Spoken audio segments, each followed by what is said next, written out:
Baiklah, saya akan melanjutkan ke pertanyaan ketiga mengenai saat ini karyawan dan buruh perusahaan A banyak mulai merasa tidak puas dengan pekerjaan mereka. Suasana menjadi tidak kondusif. X, X setelah lama menahan perasaan, akhirnya memilih untuk resign dari perusahaan. Y saat ini berusaha untuk mengumpulkan rekan-rekan kerja yang tidak puas dan mengajak mereka untuk meminta bantuan ke serikat pekerja untuk menyampaikan aspirasi mereka pada perusahaan A. Z memilih untuk tidak peduli dan mengerjakan semua tugasnya secara asal-asalan. Dapat kita simpulkan, ketidakpuasan kerja mengacu pada perasaan tidak bahagia atau negatif tentang pekerjaan atau lingkungan kerja. Ada banyak faktor yang menyebabkan ketidakpuasan kerja. Beberapa di antaranya adalah kondisi yang terlalu buruk, terlalu banyak bekerja, tingkat upah yang rendah, tidak ada ruang lingkup promosi, atau peningkatan karir dan kurangnya pengakuan. Tetapi, yang terburuk adalah konsekuensi ketidakpuasan kerja yang jelas mempengaruhi karyawan dan organisasi. Ini dapat mengakibatkan hilangnya motivasi, kurangnya minat, frustasi, produktivitas yang buruk, ketidakhadiran, dan bahkan tingkat turnover yang tinggi. Penyebab ketidakpuasan kerja, yang pertama, dibayar rendah. Yang kedua, pertumbuhan karir terbatas. Yang ketiga, kurangnya minat. Yang keempat, manajemen yang buruk. Yang kelima, bos yang tidak mendukung. 6. Kurangnya pekerjaan yang berarti. 7. Peluang untuk pertumbuhan atau insentif untuk pekerjaan yang bermakna. 8. Keseimbangan pekerjaan dan kehidupan. Di sini, karyawan dan buruh pada perusahaan A mulai merasa tidak puas dengan pekerjaannya dan suasana menjadi tidak kondusif. Yang pertama kita lihat pada karyawan X memilih untuk resign dari perusahaan A. Apakah yang membuat karyawan X resign dari perusahaan A? Biasanya penyebabnya adalah yang pertama, tidak ada perkembangan karir.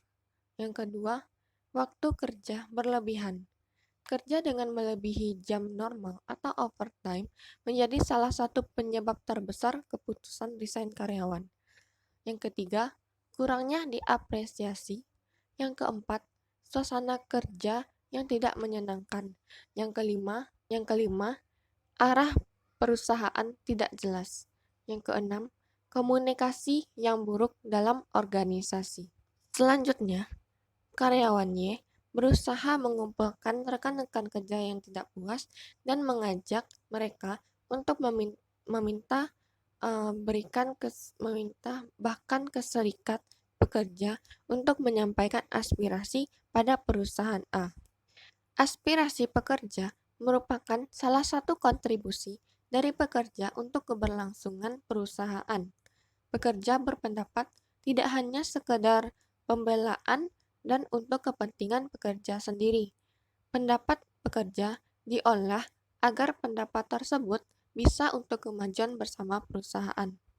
Aspirasi pekerjaan bisa terlihat dan tidak terlihat. Yang dimaksudkan tidak terlihat dan tidak terlihat adalah cara penyampaiannya. Beberapa pekerja sebenarnya sangat ingin berpendapat, namun ada faktor yang mengecilkan niatnya berpendapat.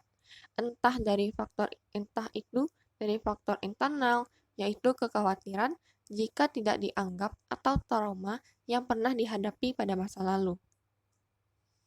Selain itu, juga ada faktor eksternal yang mempengaruhi pekerja untuk tidak menampakkan aspirasinya yang adanya senioritas di dalam lingkup karyawan itu sendiri. Setelah dibentuknya serikat pekerja, aspirasi pekerja mulai muncul karena pemimpin serikat pekerja memberi penyuluhan dan semangat bagi para pekerja untuk saling berbagi pendapat dan bertukar aspirasi untuk kemajuan bersama.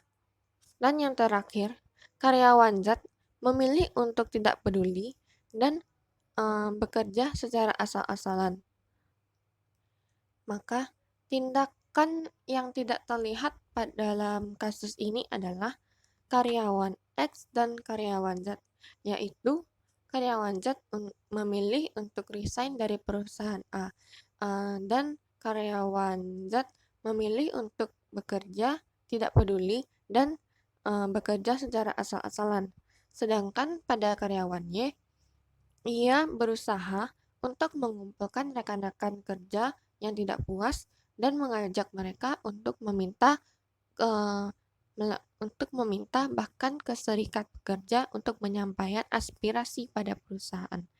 Baiklah, itu jawaban dari saya.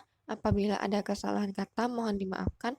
Assalamualaikum warahmatullahi wabarakatuh.